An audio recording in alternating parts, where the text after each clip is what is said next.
BEd police साल में कितना कमाते हैं? अगर आप मिनिमम अमाउंट भी जोड़िएगा तो करीबन 3 करोड़ होता है और ये सब बच्चों से लूटा जाता है सिर्फ पढ़ाने के नाम पर। The Gorge trailer starts now. लेकिन पढ़ाई तो छोड़ो, सही से फैसिलिटी तक नहीं दी जाती है और ये सबको पता होता है, चाहे यूनिवर्सिटी हो चाहे एनसीटी। तो आइए देखते हैं कि धांधली कहाँ कहाँ पे की जाती है और इसे कैसे रोका जा सकता है।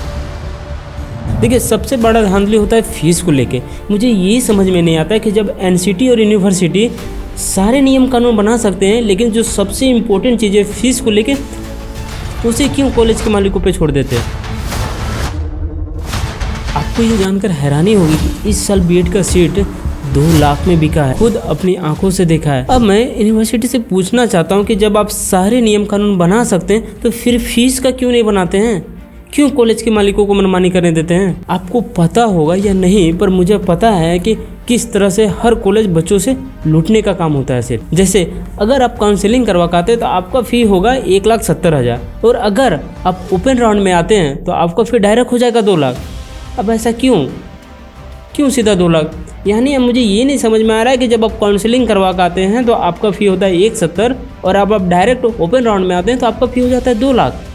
भैया, उसने भी एग्ज़ाम दिया था, उसने भी अप्लाई किया, काउंसलिंग करवाया था, पर नहीं हुआ, लेकिन वो जब ओपन राउंड में आते हैं तो उसका 2 लाख फ़ी हो जाता है। मुझे ये बात समझ में नहीं आती कि यह कैसे हो जाता है और इसके लिए कौन जिम्मेदार है।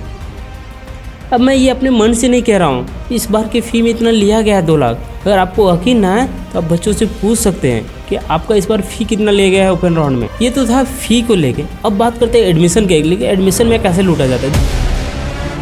सबसे पहले आपको एंट्रेंस देना होगा, एंट्रेंस के साथ साथ आपको एंट्रेंस का फ़ी भी देना होगा जो करीबन 1,000 रुपया होता है। उसके बाद काउंसलिंग कराना होगा और काउंसलिंग में आपको फिर 450 रुपया देना होगा। जैसे ही आप अलॉटमेंट लेटर लेके आइएगा, आपको कॉलेज से 1,000 रुपया फिर लिया जाता है। किस नाम पे?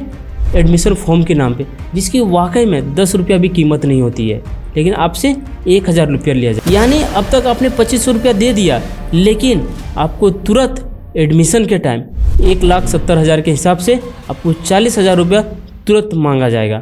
अब मुझे ये नहीं समझ में आ रहा है कि आप 40,000 तुरंत आप कहाँ से लाओगे। मुझे ये समझ बताइए कि एक गरीब परिवार का आदमी 1,70,000 फ़ी कहाँ से लाएगा और एडमिशन के टाइम तुरंत 40,000 कहाँ से लाएगा। या तो आप ऐसे कर दीजिए कि आप जिस टाइम आप एंट्रेंस लेते हैं उसी समय साफ साफ कह दीजिए कि सिर्फ अमीर बच्चों ही पढ़ सकते हैं, गरीब के लिए कोई जगह नहीं है। तो फिर क्या मतलब हुआ एडमिशन प्रोसेस का, अलॉटमेंट लेटर का, काउंसलिंग करा के आने का? इसका फिर क्या मतलब हुआ जब कॉलेज को डायरेक्ट हम पैसे ही दे के एडमिशन लेना है? तो या तो ये सिस्टम को लीगलाइज कीजिए, एडमिशन लेने से लेकर डिग्री मिलने तक सारे पेमेंट को ऑनलाइन कीजिए और वो भी एक ही पोर्टल पे, जिससे ना कॉलेज की मालिक कोई मनमानी कर सकेगा और ना ही कोई कॉलेज यूनिवर्सिटी कोई एक्स्ट्रा फ़ी चार्ज कर सकेगा। जो नियम बनेगा वो सबके लिए बराबर हो गया, ना कि हर कॉलेज अपना अपना नियम कानून बनाएगा और अपने अपना फ़ी स्ट्रक्चर लेगा। ये तो था एडमिशन के लिए। आपने एडमिशन ले लिया, अब उसके बाद क्या? अब देखिए, इसके बाद आपको सबसे पहले आपको नॉन अटेंडेंसिंग के लिए 40,000 मांगा जाएगा। अगर आप रेगुलर क्लास करते हैं तो फिर कोई दिक्कत नहीं, लेकिन और नहीं तो फिर आपको ये देना पड़ेगा। It's college rule. दूसरा, आपसे प्रैक्टिकल के लिए पर सेमेस्टर 2,000 के हिसाब से मांगा जाएगा, जो कुल 8,000 रुपया होता है। लेकिन ये गैर कानूनी है, लेकिन चलता है, क्योंकि जो शिक्षक आपको पढ़ा रहा है ना, वो खुद एक्सटर्नल में जाके लिफाफा लेके आ रहा है।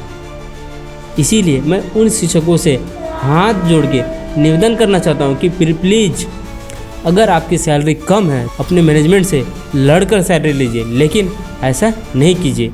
जब आप चंद पैसे लेकर उसे नंबर दे देते हैं तो बच्चों को लगता है कि वो बहुत बुद्धिमानी है और वो अपनी कमजोरी पे काम नहीं करता है। अंत में वो डिग्री लेकर बेरोजगारी भटकता फिरता है, क्योंकि वो पैसे दे के नंबर ले लेता है प्रैक्टिकल से, जिससे उसको आप पता ही नहीं चलता है कि मेरी कमजोरी क्या है, और वो कमजोरी पे अपना ध्यान नहीं दे पाता है, जिससे वो बाद में असर पड़ता है। जब डिग्री मिलती है तब उसको जॉब नहीं मिलता है और बस वैसे ही वो भटकता फिरता है। ये था बच्चों की दुख की बात। अब बात करते हैं मैनेजमेंटों की खुशी की बात। देखिए, जब आप टोटल फ़ी को जोड़िएगा 1,70,000 इंटू 100 विद्यार्थी, तो ये करीबन होता है 1,70,00,000 रुपया, ठीक है। और जब आप दूसरा एडमिशन फॉर्म को जोड़िएगा 1,000 रुपया इंटू 100 एडमिशन फॉर्म, तो ये होता है 1 लाख। उसी तरह अगर प्रैक्टिकल फ़ी को जोड़िएगा 8,000 इंटू 100 विद्यार्थी तो ये होता है 8 लाख। यानी अगर आप इन सभी अमाउंट को जोड़िएगा तो ये हो गया आपका 1,80,00,000 रुपये। ये तो होता है बीएड का फी। अभी तो डीएलएड का बाकी है, क्योंकि डीएलएड का भी तो जोड़ेंगे ना, क्योंकि उसी स्टाफ से, उसी बिल्डिंग से और उसी के समय से वहाँ पे भी क्लास चलती है और वहाँ का भी फ़ी आता है। तो जब आप डीएलएड का फ़ी जोड़ोगे तो एक बच्चे का फ़ी होता है करीबन 1,30,000 रुपये। देखिए ये फ़ी हर कॉलेज को ऊपर नीचे हो सकता है, मैं एक अप्रोक्स अमाउंट लेके चल रहा हूँ जो मिनिमम लिया जाता है, ठीक है। तो जब आप 1,30,000 को जोड़ोगे 100 विद्यार्थी तो ये होता है करीबन 1,30,00,000, ठीक है। उसी तरह आप एडमिशन फॉर्म को भी जोड़िए 1,00,000 रुपया, और प्रैक्टिकल फ़ी इसमें साल में एक ही बार लिया जाता है, ठीक है। तो वो होता है करीबन 2,000 से 3,000। तो हम 2,000 मिनिमम लेते, तब 2,000 को आप 100 विद्यार्थी से जोड़ोगे तो ये करीबन होता है 2,00,000 रुपया। यानी अगर आप इसको जोड़ोगे तो ये आपका हो गया 1,33,00,000 रुपया। यानी जब आप दोनों बीएड और डीएलएड का फ़ी मिला के जोड़ोगे तो ये करीबन होता है 3,13,00,000 रुपया। यानी ये तो हुआ इनकम, यानी इतना पैसा कॉलेज कमाता है, ठीक है, एक साल में। अब बोलोगे कि 2 साल होता है, देखिए फर्स्ट ईयर और सेकेंड ईयर का भी तो एक ही सेशन में चलता है ना, इसीलिए हम सेशन वाइज लेके नहीं चल रहे, ये हम एक ईयर का बता रहे हैं। ये अमाउंट अप्रोक्स अमाउंट है, ये ऊपर हो सकता है लेकिन नीचे नहीं। अब कुछ महान लोग भी बोलेंगे कि खर्च भी तो होता है, तो भैया ऑडिट रिपोर्ट के हिसाब से ना आपको ये दिखाया जाएगा कि जितना पैसा आता है उतना जाता भी है। लेकिन हमारे यहाँ इसी बात पे एक कहावत है कि हाथी के ना 2 दांत होते हैं, एक खाने के लिए और दूसरा दिखाने के लिए। उसी तरह ऑडिट रिपोर्ट में ऐसा दिखाया जाता है, लेकिन वाकई में ऐसा होता नहीं है। अब देखते हैं सबसे बड़ा धांधली किया कहाँ जाता है। सबसे बड़ा धांधली किया जाता है स्टाफ को लेके। आपको ये पता होगा कि एनसीटी के नॉर्म्स के हिसाब से बीएड में 16 टीचर होनी चाहिए प्रिंसिपल को लेके, वो भी फुल टाइम। लेकिन आपको पता है वाकई में होते कितने? मात्र 3 से 4 और ज़्यादा से ज़्यादा 5, और बाकी को पेन पेपर में रखा जाता है। और जो डीएलएड के स्टाफ होते हैं उनसे बीएड के बच्चों को पढ़ाया जाता है। ऐसा क्यों पता है? क्योंकि बीएड जो डीएलएड के टीचर होते हैं ना वो सस्ते में आ जाते हैं, 10 से 15,000 रुपये में आ जाते हैं। अब ऐसा इसलिए किया जाता है क्योंकि कॉलेज मैनेजमेंट पैसा बचाना चाहता है, क्योंकि बीएड के जो स्टाफ होते हैं वो महंगे आते हैं, ताकि कॉलेज ज़्यादा से ज़्यादा प्रॉफिट बचा सके। और ये काम बड़ी सफाई से किया जाता है। अब आइए देखते हैं कि कैसे कैसे किया जाता है। देखिए सबसे पहले क्या किया जाता है, इंटरव्यू निकाला जाता है, और जैसे ही इंटरव्यू निकलता है उसी समय अगर कोई एप्लीकेशन आया तो अच्छी बात है, नहीं तो अदर स्टेट से एप्लीकेशन मंगाया जाता है। उसके बाद इंटरव्यू लेने का नाटक रचा जाता है। अब मैं ऐसा इसलिए कह रहा हूँ क्योंकि इंटरव्यू लेने से पहले सब कुछ सेट होता है कि करना क्या है, पेन पेपर में रखना है या तो फुल टाइम रखना है। उसके बाद जैसे ही इंटरव्यू डन होता है उसी समय उससे ज्वाइनिंग करवा लिया जाता है, और ज्वाइनिंग के समय ही एक बैंक अकाउंट में अकाउंट खोल दिया जाता है। उसके बाद मंथली जैसे पुरता है उस सैलरी उसके खाते में डाल दिया जाता है, और डालने के बाद वापस फिर निकाल लिया जाता है, और उसको जो चार्ज डील हुआ है पेन पेपर में बस उतना पैसा उसको कैश दे दिया जाता है, या तो फिर ऑनलाइन बैंक में ही उसका छोड़ दिया जाता है।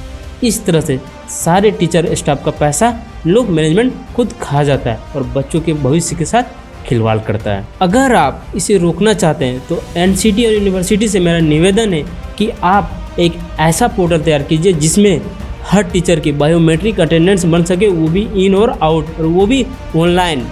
ऑफलाइन नहीं, ऑफलाइन में तो फिर वही करते हैं इन लोग, घपला कर देते हैं, लेकिन आपको ऑनलाइन बनाना पड़ेगा जिसमें हर यूनिवर्सिटी कॉलेज का बायोमेट्रिक अटेंडेंस बने, इन और आउट भी, और उसी के हिसाब से इनका सैलरी भी बनेगा ऑटोमेटिक, इसमें कोई मैनुअली हाथ नहीं। और जो पैसा बच्चों ने पोर्टल में जमा किया था उसी से पैसा सैलरी में डिडक्ट हो जाएगा, ठीक है, और कॉलेज को अपने आप वो पैसा बच जाएगा कि कितना उसका प्रॉफिट। एक और बात कहना चाह रहा हूँ कि स्टाफ के लिए इंटरव्यू खुद ले और सारे कॉलेजों में पोस्टिंग खुद से करे, कॉलेज की मैनेजमेंट के हाथों में ना छोड़े, नहीं तो ये ऐसे ही करते रहेंगे। तो अगर मेरी बातों पे बुरा लगा हो तो उसके लिए सॉरी, और अगर बीएड से रिलेटेड कोई भी क्यूरी हो तो आप कमेंट सेक्शन में लिख सकते हैं, और हम लोग अगले वीडियो पे बात करेंगे कि डीएलएड में किस तरह से धांधली की जाती है। तो मिलते हैं अगले वीडियो में, सी यू टुमारो, बाय बाय। नहीं है, यह लाइन है ही नहीं।